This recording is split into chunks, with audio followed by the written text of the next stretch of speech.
I am a mentally unstable person who lives in a minivan, and I need a full psychiatric assessment.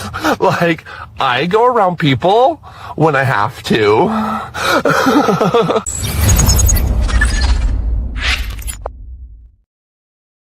My name is Nico Lagan, and I'm too conservative for the conservatives. My co-host, Rob Ambrose, not woken up for the liberals. We are the political orphans. I agree with that face 100%, and that is exactly why I chose this clip. And that's a good start. Not even 30 seconds in, you already dropped the F-bomb. Yeah. Goddamn. So this is a man by the name of Alice Michael Atwood. Today he received, my apologies. Yesterday he received the sentencing for stabbing his two children. 5 years in prison is what he received for basically cutting 75% of his daughter's jugular and stabbing his son in the process. This is the man in question. 5 years is crazy. All he had. It's absolutely wild. Insane. But I just showed you a tiny little clip in order to kind of put some context to this. But I found two of his videos, two of very recent videos, I may add. While he was awaiting sentencing, he even mentions it in one of the videos. So I just wanted to show a tiny clip. I'm going to show this video now. It's about 2.5 minutes long, just to show you the type of people we're talking about. And come on, Wild 1957 Flower, you should know better. Not only am I going to name the judge, I'm going to show you what that man looks like, because that guy needs to be exposed. So come on, give me a bit more credit than that. But you need to show patience. So let me play this video. It's a couple of minutes long. React all you want, because it is absolutely ridiculous. Okay. Absolutely insane. But here is a very deranged man by the name of Alice Michael Atwood. I think it's wild that people are like, we're going to find you and we're going to get you. I'm like, yo, I am a mentally unstable person who lives in a minivan, and I need a full psychiatric assessment. Like, I go around people when I have to. If I didn't have to, I wouldn't.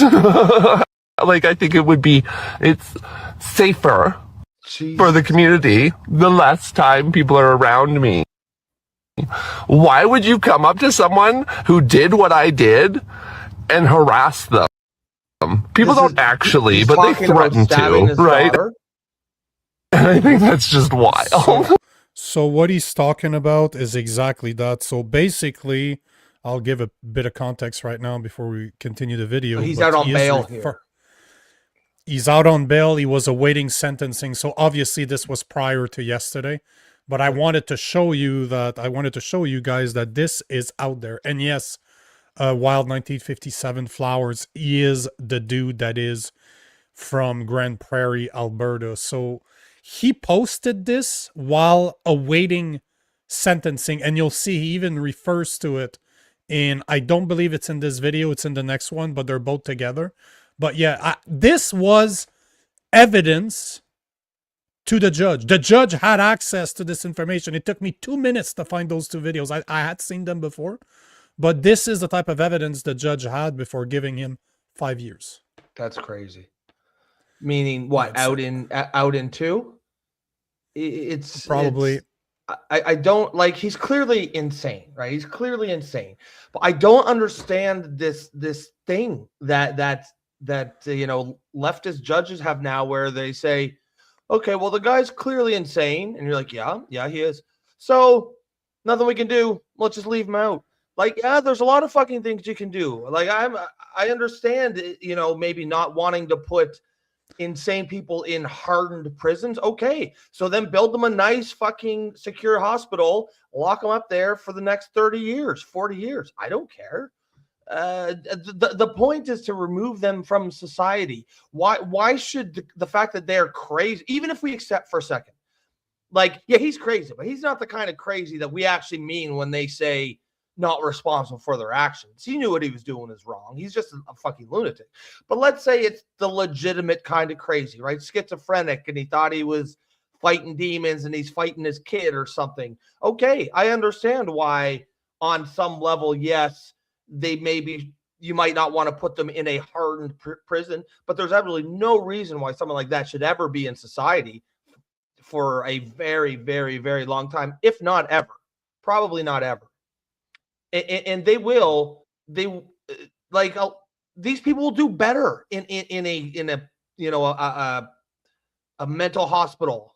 They'll be happier. They'll do better. Society will do better. And yet we can't, because it's deemed like, if they're so fucking crazy that they don't know that stabbing your kid is wrong, then they don't care where you put them, right? Whether they're out in society or they're out in a padded room, it's all the same to them if they're that kind of crazy. But that's not the type of crazy we're talking about here. We're talking about the type of crazy that is obviously very aware. I don't know why when I upload videos to this platform, it always lags.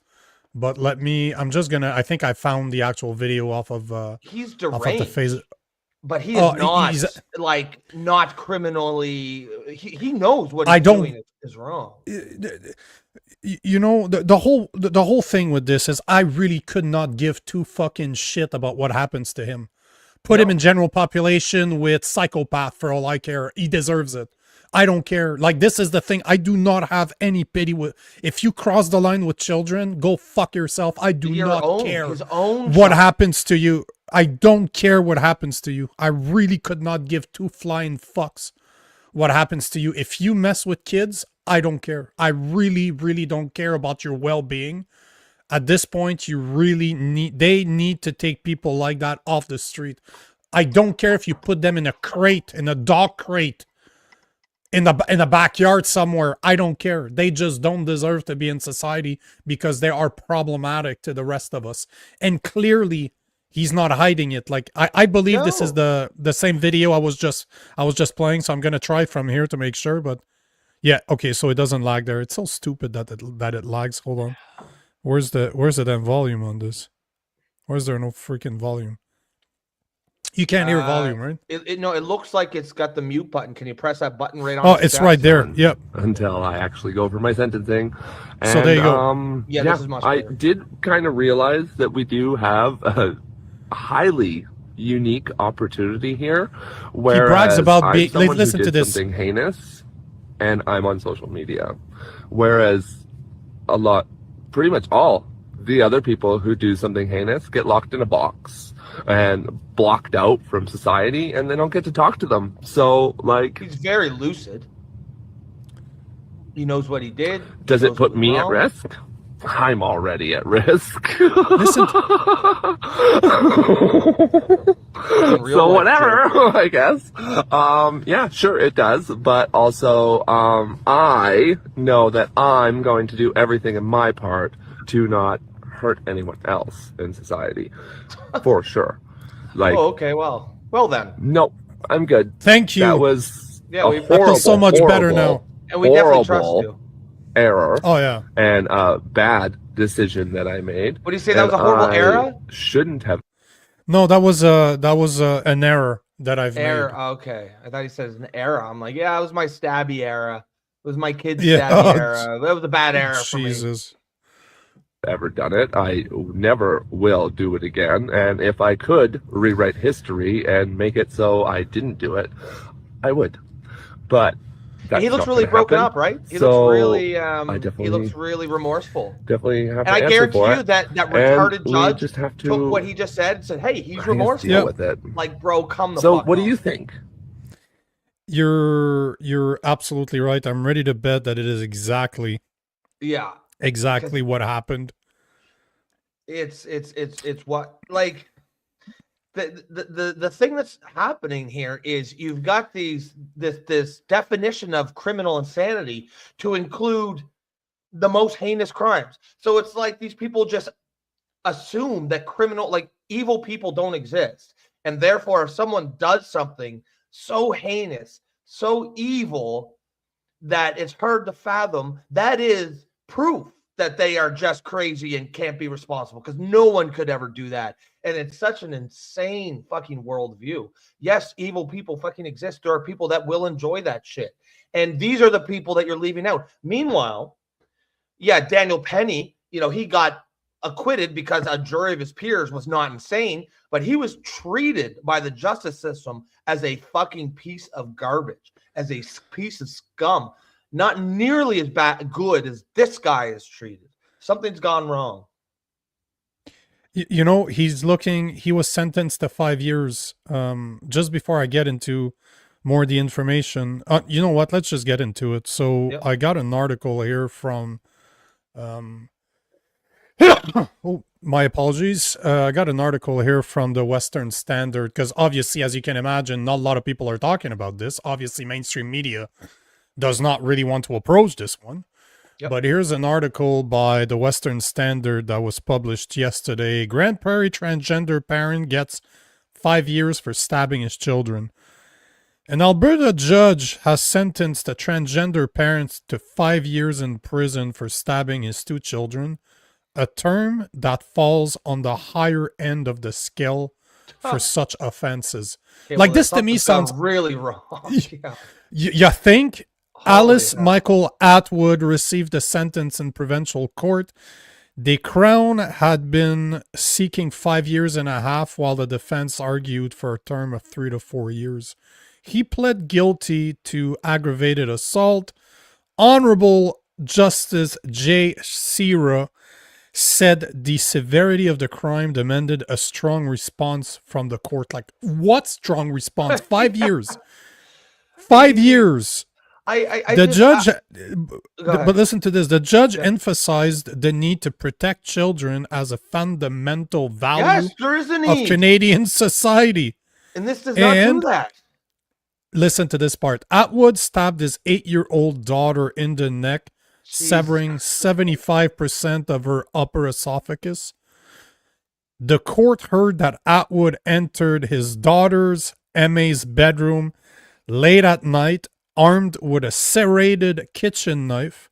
He deliberately stabbed her in the neck while she was sleeping, of all things, requiring emergency surgery to save her life. His 7-year-old son sustained minor injury during the attack. Afterwards, Atwood washed the knife and called 911. So this is not somebody crazy. This is somebody that was very lucid, as in he knew exactly what he was doing. But can you imagine this guy was out on bail, living in his van, awaiting sentencing? He was still on social media. I showed you 2 videos of him. That video should have had him hauled in. They should have hauled him in when they saw that video. But there's so much wrong in this, because listen to this. I'm a firearm owner, and I posted about this today, and I related it to firearms.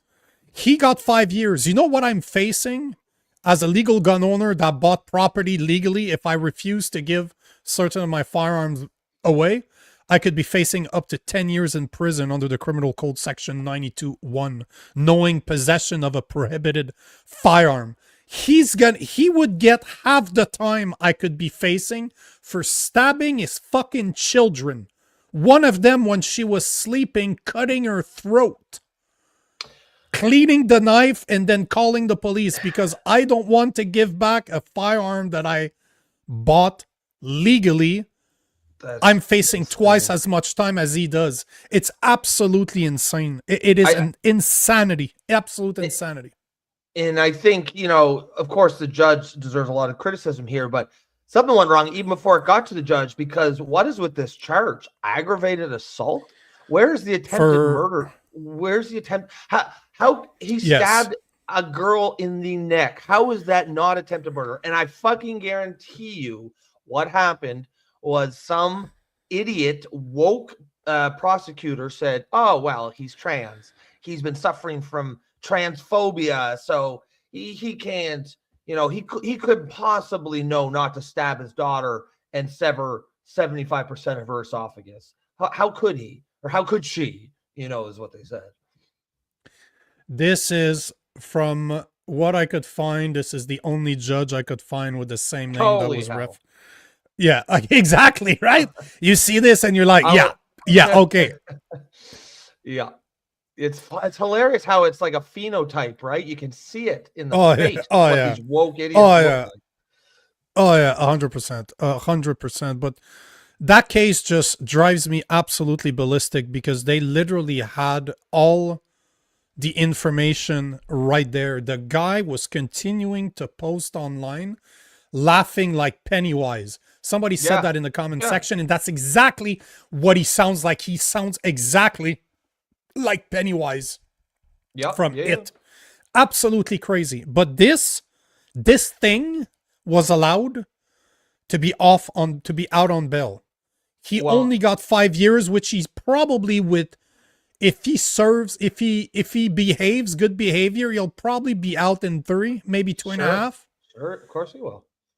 For aggravated assault. Aggravated assault. It's you and I get in a fight, and I break your jaw. That's a grave. Like you and I get in a fight, I break your jaw. You complain to the police because you didn't want to fight. That's aggravated assault. Not stabbing your daughter when she's sleeping. Your sleeping daughter in the neck. That's fucking crazy. And you know, there's gonna and for the next outrage, as Jane Hardy says, anybody know if he's going to a woman's prison? Yeah, I mean, oh Jesus, right? I didn't even think about that. You're absolutely right. You know that he will. Yeah, you know that he will apply for that. No questions about it. Fucking insane. Now that I noticed in that Western Standard story, they did not use she/her pronouns. I wonder what the Western is more conservative. Sure. I wonder what mainstream. What's this guy's name? Alice Mitchell Atwood. Okay. I wonder what mainstream media is if you Google that name, you will not find any article from mainstream media. You're right. Oh, I know. Why do you think? The only two you find is Western Standard that I just showed you, and you'll find an article on Juno News, but you have to pay in order to see it. But those are the only two articles that you will see. Like I said earlier, mainstream media is not taught. The last time you talk about, if you look at the CBC article, like I'll bring up my page just to see the absolute irony here. But here is Google search. When you do a little Google, and you go to news, like just to show you, Alice Michael Atwood. You got Western Standard from a day ago, Juno from yesterday. You got Western Standard for 2 weeks ago. You got Juno from 12 hours ago. Then you have Grand Prairie Daily Herald from February 25th. Then the next one is CBC, November 6th, but it has nothing to do with this guy. It's Margaret Atwood. So zero article on this from mainstream media. Zero. The only articles that you find is from Juno News, the Western Standard, and what was the other one I said? Grand Prairie Daily Herald Tribune. But that was just over a week ago, so the sentencing hadn't happened yet. He was still out on bail because the sentencing happened yesterday. That's crazy, man. And yeah, I'm reading here that Grand Prairie article you're talking about. It just says publication ban prohibits identifying information. So they're not even mentioning his name. They just describe the case. That's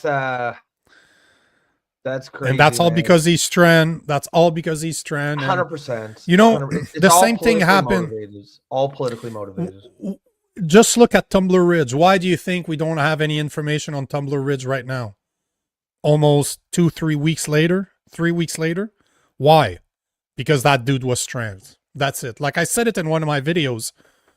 The RCMP and the government cannot admit out loud that trans are mentally ill and shouldn't be around firearm, because you're basically saying that all trans are ill and none of them should be around firearms. But you remember, if you remember correctly, Trump, one of the things that he said, he kicked out every single people that were trans from the military because he's like, those people should have never passed a mental health check. They should have never been in the military in the first place. So this is one of those situations that in Canada, they're never going to admit that because they don't want to face the PR nightmare that admitting to us or to agreeing with doctors that trans individuals are insane. Yeah. Oh, insane or mentally ill. Let me rephrase that. Not necessarily insane, but mentally ill. Let me rephrase that. This dude is completely nuts. He's absolutely. I don't even know how to describe that. No, this isn't even the regular kind of nuts that we like. No. You know, when we say like, you know, trans people shouldn't be allowed to have firearms. At least for me, that isn't necessarily because they like to dress in women's clothes. I mean, I think that's ridiculous, but it's the fact that they're pumped on so many hormones. It doesn't matter about anything else. Like they're clearly just not capable of being in the right mindset to have firearms. But this guy, that's even completely different from that. And I'm reading this Grand Prairie article. So they release him on bail. Despite then he goes out, they put a identification ban against him, and he goes out there making videos on social media admitting to it, that he stabbed his daughter in the neck, and they still leave him out there, and it does not affect his sentencing. They don't bring up that's fucking insane, man. This guy should be in jail. This guy, you know what? I used to be against the death penalty, but fuck it. Throw away the key, man. For some of throw these away guys, the key. man. Yeah. Throw away the key, man. I don't care. Yeah. I really don't care, man. At this point, again, you mess with children. I have every humanity that I possess. When you mess with children, it's out of the window. I don't care anymore. I'm not listening to you. I'm not hearing you. I have no pity for you. In this case, I want big boys. I want him to be thrown in general population with monsters that understands the type of monster they're dealing with. Because this is a guy that messes with children in prison does not do well. There's a good reason why they don't throw them in general population, but we need to stop that. You know what? You want to act like that, you deserve whatever's coming, whatever it is. I believe in karma. Whatever comes your way, you deserve it. And I could not wish. It's not that I wish it, but he deserves something. He needs to have consequences to his action. And even if you don't believe in that, he needs to be locked up for the rest of his life because of what he did. And he shouldn't be allowed to be out there to not hurt other people. This is the type of person that a second he seems okay, you turn your back on him, you're just walking down the street, and that's the type of guy that stabs you in the back. Why is that guy just for fun allowed to be out? Just for fun. Yep. So throw away the key. Leave that guy in prison, throw away the key. That's the least we should do. And you know, and as outside looking in says he will go. Trevor says he will go to women's prison. Jane had already mentioned it. And you know what's really fucked up about that is he almost certainly will go to women's prison. And I bet you it is not a coincidence that he had a son and a daughter, and the daughter got stabbed. You know, it said the son got minor injuries. He probably heard the dad doing this, and he ran in and tried to stop him. That's my understanding, is like it's some type. I have no proof, but somehow that's my understanding. Almost certainly hates women. Hates them so much, he stabbed his own daughter in the neck. And they're going to put him in a women's prison because he's got innate girly feels. He says he feels like a woman. Fucking insane. You know, we had a conversation with, well, you weren't there, but I had a conversation with Craig Sawyer on Sunday, and we talked a lot about evil. We talked a lot about good and versus evil, and you use the word evil to describe that guy, and to me, this is the perfect definition. That guy is evil. Just look at him. See what's in his eyes. Hear him laugh. Hear him speak. He has no remorse. No remorse whatsoever, and he fully understands what he did. He fully is aware of what he did, and he shows no remorse. He has to say, I won't do it again. I won't do it again. Yeah. He's smart enough to know that. But that dude is evil. Evil as hell. And this is... We talked about this on Sunday, but I'm a firm believer that we are in a spiritual war. Everything that we see around us is a spiritual war, and like it or not, we're involved. And a guy like this cannot be allowed in regular society, he just cannot be. No, He cannot be allowed. Yep. And we need to have those serious conversations about people like him, because it is not about him. It's about the rest of the people that are out there. Yep. How long before that guy does it again? How long Yeah. before he does it again? Remember the guy? I can't remember the name of the guy, but a few months back, there was this dude that raped his neighbor's daughter. And it turned out that he had done it before. Was it the trans guy? Yes, but he was native. So they couldn't like, ooh, he was the right type of people. Yes. Yeah. Nonsense. You can't share society with some of these people. A guy that would stab his own fucking daughter in the neck and gets 5 years, like you said, out in 2 or 3. No, absolutely not. That is the most ridiculous thing. And we need to stop caring for those people. Because at one point, who do you care for? The children? Or do you care for monsters like him? I have no care for him. I care about the little ones. I care about the kids, not him. He's not a priority to me. Whatever needs to be done in order to keep children, to keep society safe. And I don't like to say that. Safe from him. Not as in safe, this is a safe zone. This is a safe space. That's not what I'm saying. But that guy's a lunatic. And he's not insane. I don't think we can call him insane. I think he's just evil. Because insane normally is you don't know what you're doing.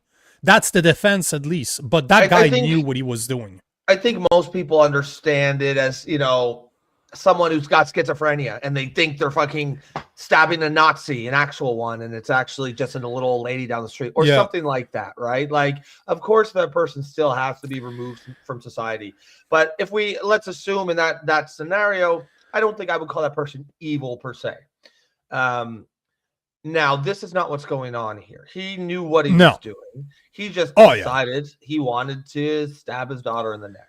And that, it's like these sort of far left woke idiots have infiltrated everything in society, and they've rebranded evil as mental illness. Like, it's like they think. I love to hear you talk like that. It's like it's like they think evil doesn't exist. Therefore, if someone does something so evil that you cannot comprehend it, it is de facto proof that they are just mentally ill and they can't help themselves. And even if that were true, they should still never see the light of day ever again. But it's not true. It's bullshit. Here's that I agree, and I even showed that video. Cindy is saying, look at the video of the kid in Tumbler Ridge and how he was laughing alone in that video. Do you remember? He was just filming himself and he was going like this. He was painted like the Joker, and he's like, So yeah. On that note, guys, don't get me wrong, that's batshit crazy, but that's not the kind of crazy that we think about when we think someone is not responsible for their actions. No, that's evil. That's not even crazy. That's evil. That is plain evil right there. Randy, just give me a thumbs up to make sure you can hear us. Awesome. Before we get to our guest of the day, we have to speak about our sponsor, Miss Cleo's Pet Treats. 100% natural dog treats made right here in Canada. Not only are they all handmade, but the meat is locally farmed from Manitoba. None of that nasty Chinese meat. And I got to tell you, my dog is getting on my nerves already, and I just got the box 2 days ago. Because she knows there's a full rack in the fridge with her name on it. So now that I go in that room in the basement, she's waiting by the door just, hey, where's my treat, bro? Where is my treat? So if you want to give your dog the treats they deserve, check out the link below in the description. Cleo Cookies and Treats.ca. We do have a discount code that will get you 20% off your entire purchase. And the discount code is Political Orphans. So just check in the link below. On that note, we're joined by one of my bros. I'm very happy to have this man on the show, just because of a video that I saw yesterday. So we are joined by former JTF2 and owner of Direct Action Combat Performance, Randy Turner, to speak about the government buyback program. Mr. Randy Turner, what's going on, brother? How are you guys? Hey, how are you, Rob? going on, brother? Glad to have you on. Thanks for accepting my invitation. Normally, you're a hard man to get, but there must Yeah. have been magic in the air because I texted you yesterday, and you're like, "Yeah, buddy, I can do it tomorrow." So here we are. Yeah. It's a lucky window of opportunity. Nice. There's no such thing as coincidences. We just Yeah. needed a third bald-headed guy on the That's show right. to speak about guns. So I saw this video that was reposted by the CCFR. So we've had Tracy Wilson on the show a few times. We're having her actually tomorrow. We're doing a special episode on women and guns, Yeah. how women should get more involved in firearms. And that's probably the demographic that we need the most in Canada. So that's the idea behind it. But we've had Tracy Wilson on the show a few times. We've had Ian Runkle on the show. We've had a director, a VP out of the NFA as well, because I'm a gun owner, you know this, so this is something that touches me. But you made a video yesterday when you were explaining crossing a line or the line, and what is that line? And that video went viral. I'm seeing it all over the place. I just like the way you talk because you're a lot more calm than I am. You're not as belligerent as I am. You tend to be more collected in the way that you address things. But you want to tell us what's going on, because as a job, you teach police officers, you teach military how to handle guns, and a gun that's always in the videos and the pictures that you post out there is the AR-15. Yeah. Yeah. I mean, with what I do for a living, there's, a business firearms license that there's a whole application that is associated to allowing people like me do this for a living, gives us authorization for this stuff. And it's strictly to provide training and education for military and law enforcement. With the given restrictions in the OIC implementation over the last few years, once upon a time, as you know, the AR-15 was a preferred platform for sport shooting, hobby shooters, etc. And then over the years that has been put on the prohibited list, which is unfortunate. Luckily, I guess for me, given the fact of what I'm doing for a living, I still have that authorization. So yeah, I mean, it's a privilege. It's I'm lucky, I guess. It could change overnight, like we've seen. However, without that, there's it'd be difficult for me to generate revenue and keep the power on and food on the table. But what do you think of the gun? I was going to call it the gun buyback. Or like it's more of a gun grab than anything else. But what do you think of the gun grab, and when do you think enough is enough? Because as I was watching your video earlier, and I invite the people out there, because the video is about 5 minutes long, so I'm not going to play it. We have the real thing instead. But all I could think when I was listening to your video is, when is enough enough? Yeah, I think that's it's a great question. It's going to be different for each individual.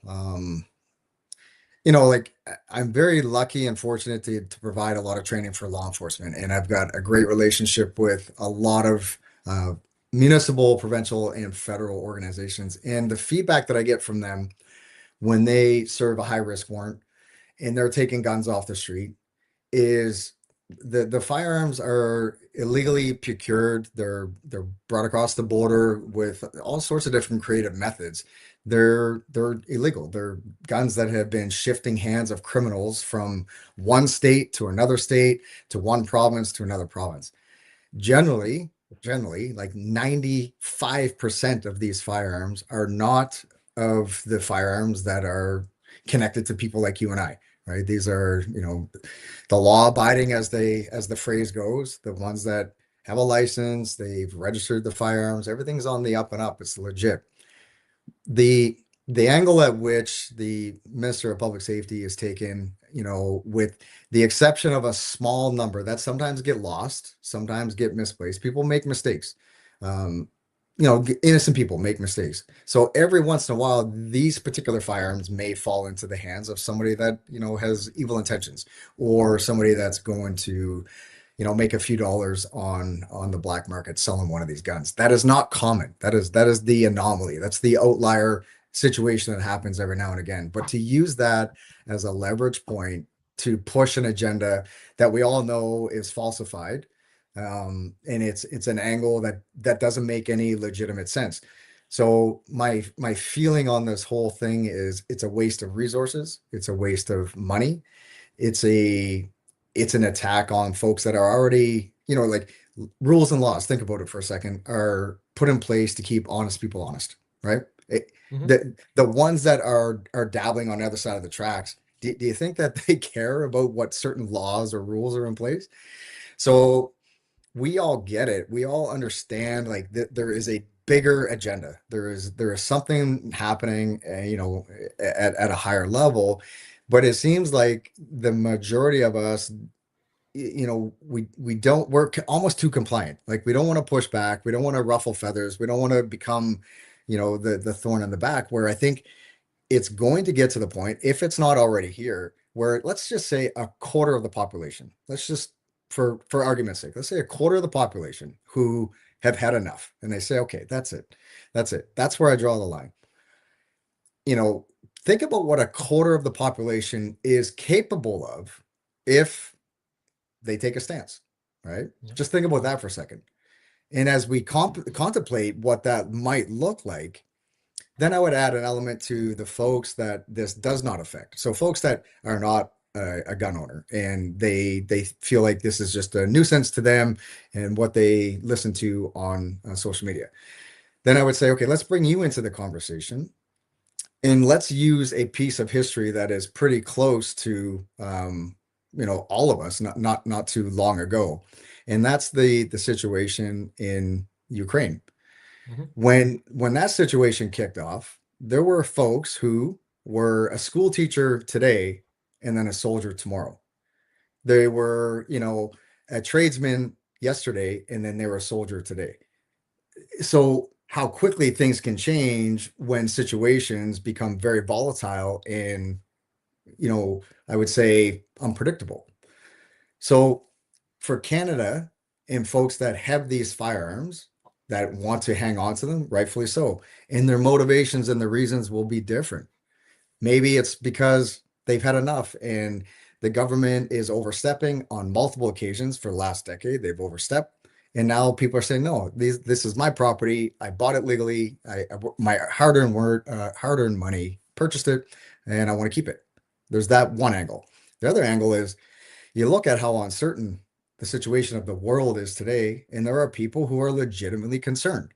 And if this one firearm or two firearms that are in their household are the ability to provide some sort of protection for their family, they kind of have the obligation to be proficient with it, know how to take care of it, know how to use it. If somebody or a group of people decide that today is the day that, they're going to overtake the situation. So I think for different people, there are different reasons. At the end of the day, the movement, the pressure, the inconsistent messaging, and just, people are tired. They're tired of being lied to. They're tired of being bullied. They're tired of being pressured. And it's the good people that are not the issues. Randy, you say that you work with cops a lot, and I know from this story, we've been following it, that there's a lot. I would say most police services across the country are not complying with this gun grab, gun buyback, whatever you want to call it. What are they saying personally behind the scenes? Yeah, I think there are. Well, not I think. I mean, I know there's law enforcement guys who I've had the great conversation with, and they own these firearms too, and now they're in the same predicament, right? Are they complying? Well, I mean, for sure, these are the ones that are enforcing the law, so they're in a really they're in a sticky situation, right? Yeah. Now, I can only speak to what I've been exposed to, and there's professionals in uniform doing good work every single day, and they're trying to rid the streets of crime and evil, and to see the rhetoric and just the distraction and the nonsense that's going on behind the scenes that causes more issues than it's worthwhile. They get frustrated too.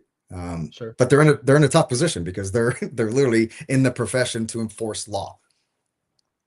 Yeah.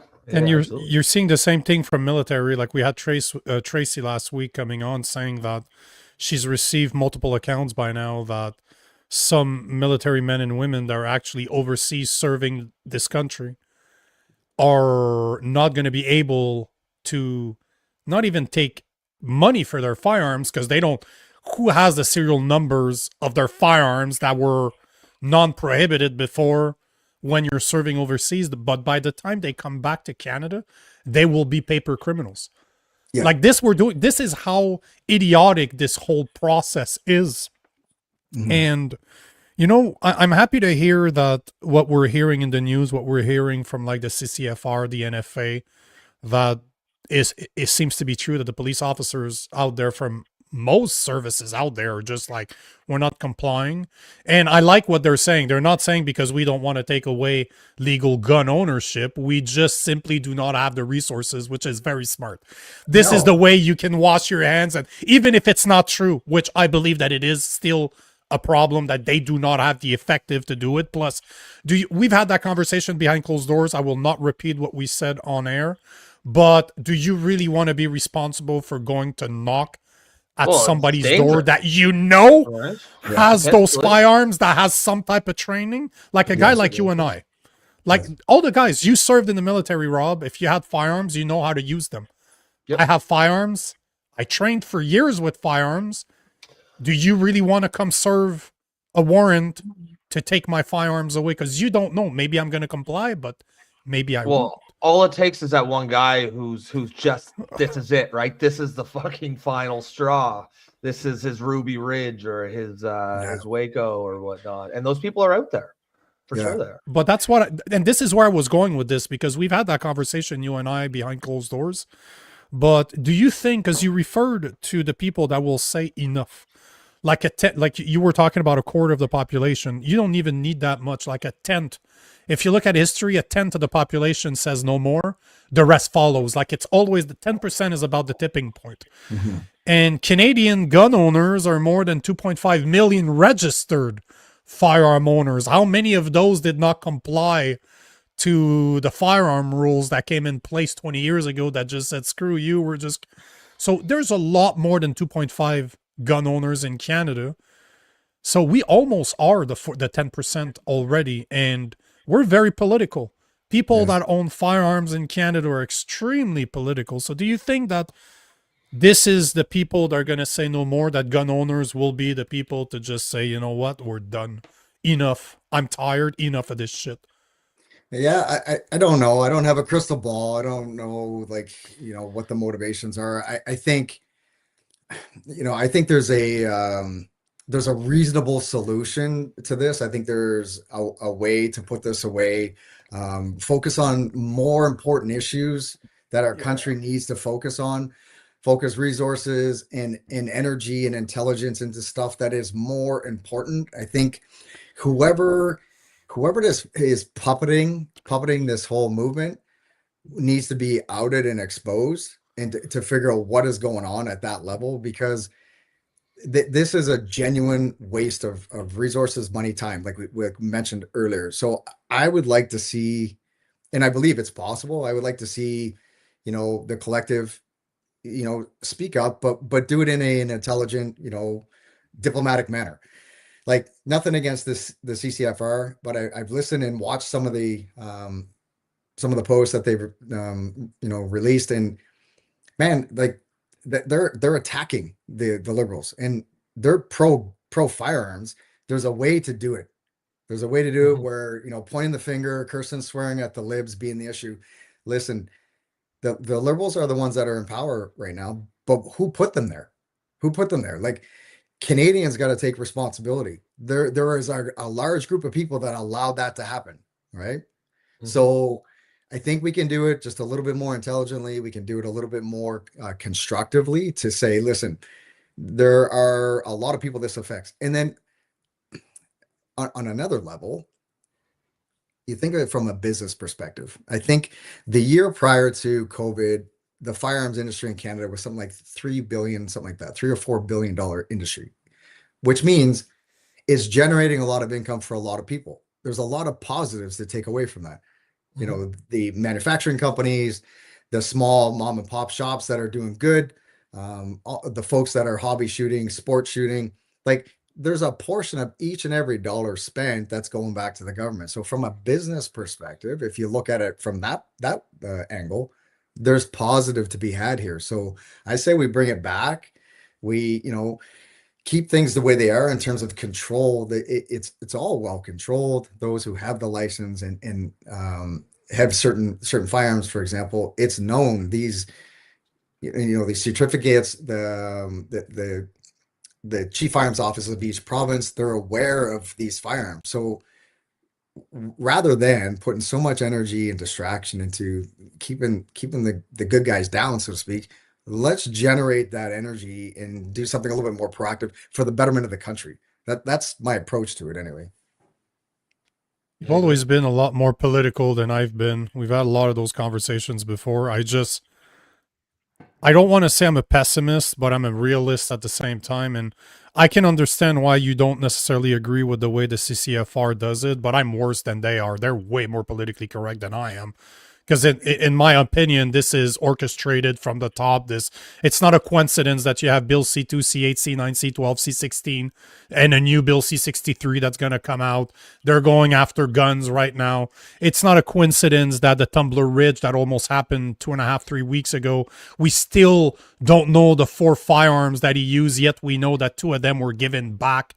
Like we don't talk about how the RCMP is responsible for what happened in Tumbler Ridge. That judge that gave those firearms back after almost 1.5 years, a month prior to those shootings, they're at fault for what happened. They're responsible for what happened, but we don't hear any accountability.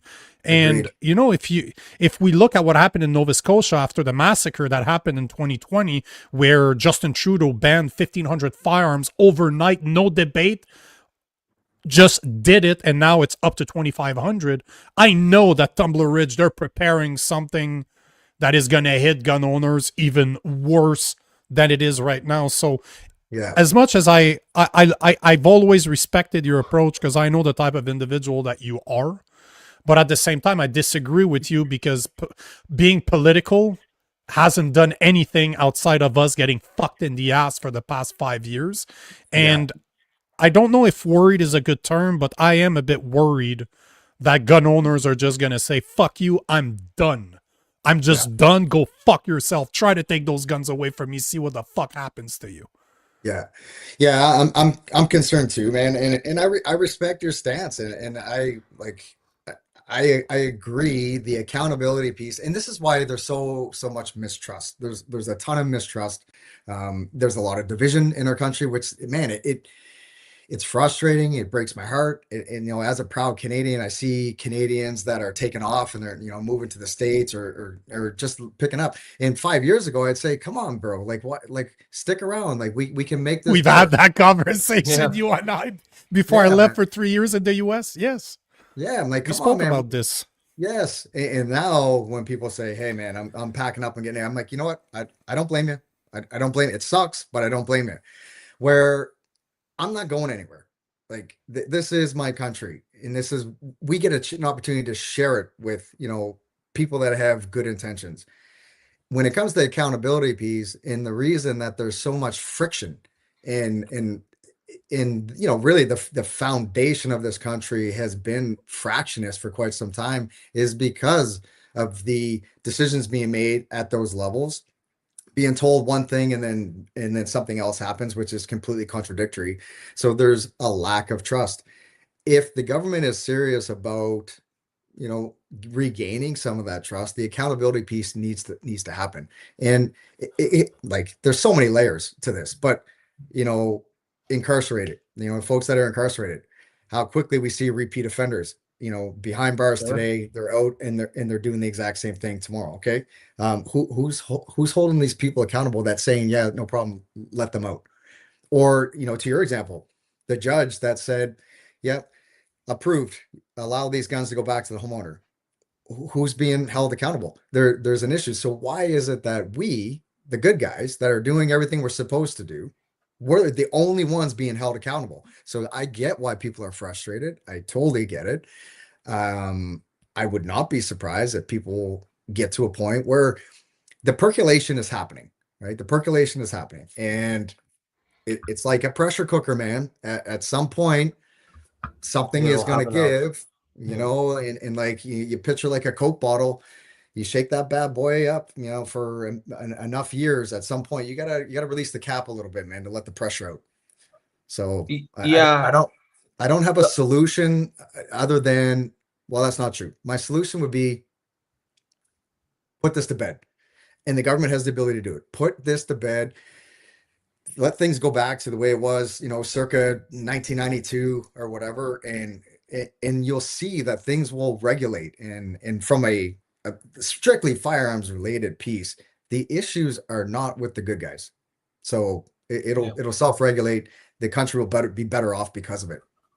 Well, and even if you look at it from a perspective of the Liberal Party, saving face a little bit, there's an opportunity for them to do that as well, right? Because obviously it's politics, so yeah, optics are always going to matter.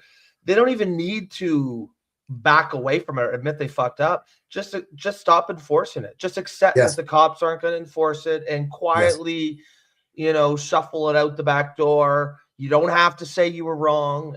Just don't enforce it. There's a way they can do it. Yeah, I agree, because that's what the ego side of those folks, they won't admit that. But you're right. No. You got to be realistic. They're not going to do that. They're not going to do that. No. Yeah, it's a tough conversation to have. It's frustrating, and I just think, like, that, for an example, that video that CCFR lifted that we had on the Direct Action podcast and YouTube channel, man, it's generated a lot of negative talk. That was not the goal, man. That is not the goal. Like, we're not trying to generate and create a fire to anyone's negative approach to this. We're trying to say, listen, man, let's get on board here. What's been put in place, we don't agree with, and we don't have to agree with it, but how can we counter this? How can we then push back and do it in a way that will gain some traction? That's the angle. Yeah. A few years back, I don't know if you remember this, but before I left for the US, we had a podcast at your gym in Ottawa, and we'd have a few of those podcasts there, but I've asked you why you weren't in politics, and that question is still there, bro. That's it's when the CCFR reposted your video, I'm like, I remembered, I told you this years and years and years ago. I don't know if you remember that conversation, but I do. I still see it, man. I still, I don't believe that voting matters anymore. I'm a big George Carlin fan, so I don't believe that's a power that matters. It's illusion. It's the illusion of choice. But man, if there's guys out there that I would love to see in politics, is guys like you. I've told you this years ago, and I'm going to repeat it to you again, because man, it's just, you're a badass. You come from a really, really badass background. You understand the problematics, and you can't be discredited for your opinion because you've lived it. So, brother, it's always a fucking pleasure to have you on the show and be able to talk to you, man. I appreciate it, Nico. And, for what it's worth, there's days, man, where, much like a lot of Canadians, I'm deflated, just like everyone. They have good days and bad days, and deflated on the direction that our country is going. And the easy button, right? So, like, we think about perception, reality, and then perspective. The perception, people will often say, well, my reality is my perception, because they're choosing to focus on what they see 2 feet in front of them. If we apply a little bit of critical thought and we put our minds and our feet into those who are in an influential position, making decisions, or who it affects. So where I'm going with this is Canadians that this doesn't affect, but they have a strong opinion, right? And they're saying, oh, this, that, and the other thing, but it doesn't even affect them. I would say, just slow down a little bit. Take a moment to put your feet into the shoes of those who it does affect. And then you allow yourself a little bit more clarity on the reality of their perception and perspective. And then collectively, you know what? We might actually start getting along and coming up with some solutions that are beneficial to this country.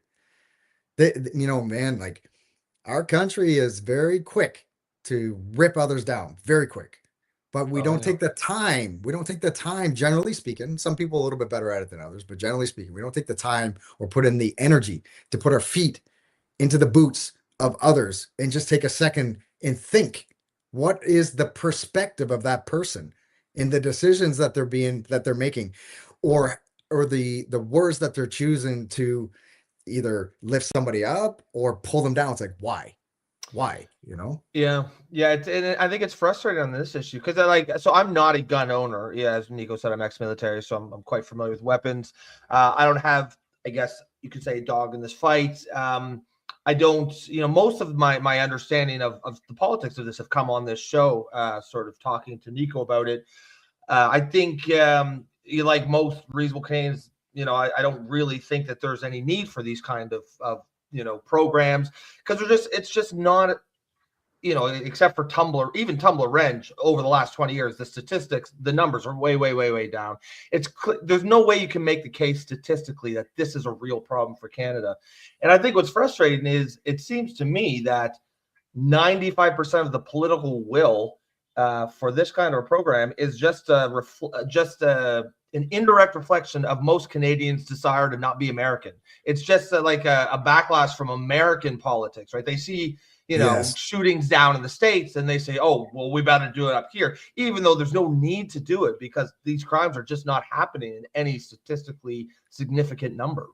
That's a great example, a brilliant example. And I would echo that with, fuck me, man. Like when the Americans do something that's optimal, Canadians light right up. They're like, oh, we should do that too. Well, we're already 5 years behind. Sure. But when something goes sideways that's less optimal in the States, Canadians, those Americans, and then they have something negative to say. It's like, holy fuck, man. How about you look in the mirror and you be a proud Canadian? You look at what's going on in your own backyard, clean that shit up, and start worrying about yourself instead of what's going across the border. If even 50% of Canadians would take that approach, man, our country would, buddy, our country would be dynamite, Well, we'll regularly say on the show, it seems like the fundamental core of the Canadian identity is just not being American, right? Whatever America does, we have to do the opposite. Not even because it's official, just on principle, and it's absolutely retarded. I agree with you. The amount of conversations I've had with people because of what's going on with the tariffs and all that good stuff, and what Trump says, people have put their stance in they're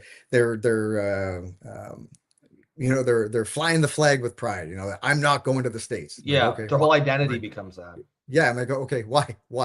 Well, because of this, that, and the other thing. I'm like, oh, okay, well, sure, all right. Yeah. Think about what you're saying. Like, oh man. Anyway, yeah. It was a good show if we got Randy to swear like 3 times. That to me is a badge of honor. That is not the easiest. I've known you for almost 20 years, bro, and I can probably count on one hand the amount of time I've heard you swear. And 3 of them were in the past 5 minutes. I'm just saying.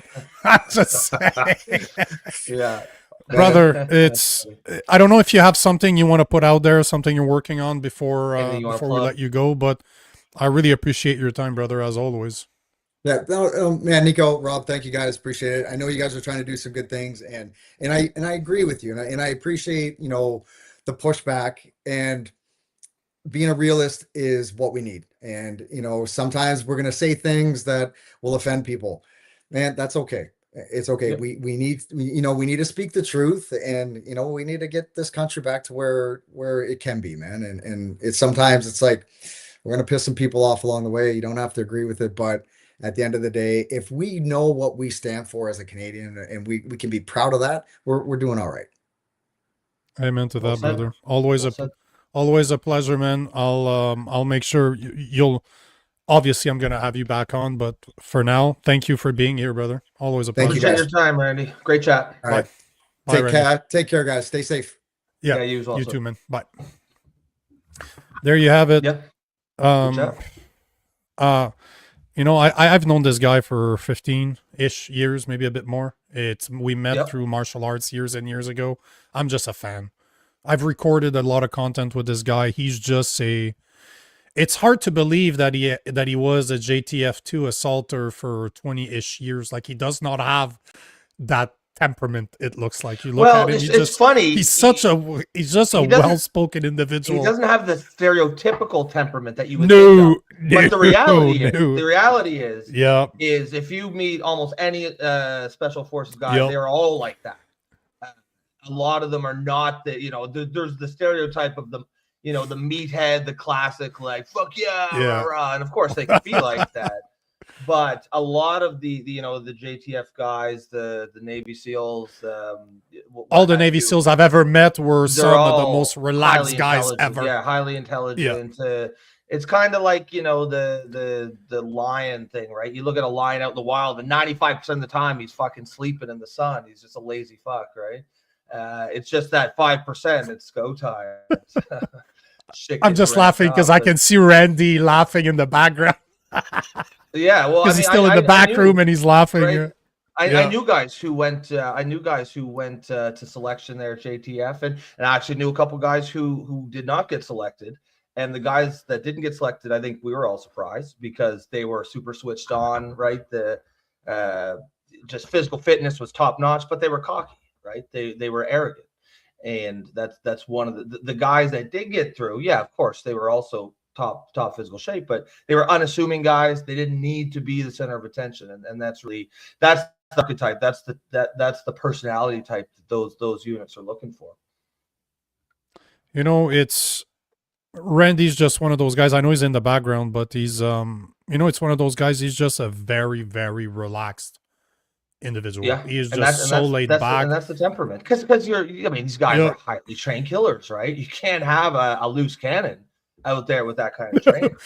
No, that's dangerous shit. No. And when we'll finish on that, but one of the things that I'll always remember, I don't know if I've ever told Randy this, but when I met Randy, he was fighting professional. If I remember, he wasn't retired yet, or he was just about to retire.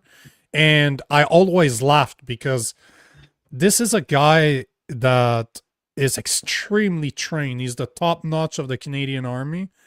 And I always laughed that he was probably fighting out of boredom. He's like, yeah, okay, I'm going to go put something that scares 99.9% of people shitless, stepping in a ring with 4-ounce gloves with somebody that's trained to rip your head off. And he probably did it because he was bored. Like, that's all. That's my idea of Randy Turner when I met him. So, yeah. That's funny. All right, guys, we're gonna pin it there. Excellent chat. Excellent chat with. Hold on, before you do, I just need to talk tomorrow. Tomorrow, Wednesday, I organized I call it Women and Guns special episode where Tracy Wilson from the CCFR is gonna join us. We are also joined by hosts of that Hunting Girl TV on Sportsman channel, Amanda Lynn Mayhew, and advocate for legal gun owner, the brass-loving brunette. That's tomorrow, so Women and Guns. And on Thursday, we are joined by University of Toronto Professor Trudeau Lemons to speak about MAID. Yes, excellent. So you definitely guys are going to want to tune in for that. We had an excellent show tonight. Hope you guys enjoyed it. As always, with the guests, we won't get to the comments quite as often, but if you are just tuning in, this show is heavily based on audience engagement. So come back and watch. You throw those comments in there. Agree with us, disagree with us. We'll get to them when we can. And if you want to support the show, you can do so by becoming a member through YouTube. For the low price of $2.99 per month. You can also buy us a coffee, which you will see in your upper left-hand corner of your screen. And then, of course, the final way you can support the show is just keep coming back. Keep doing that thing. Keep throwing those comments in there. Other than that, folks, you have a great rest of your night, and we will catch you tomorrow. Peace.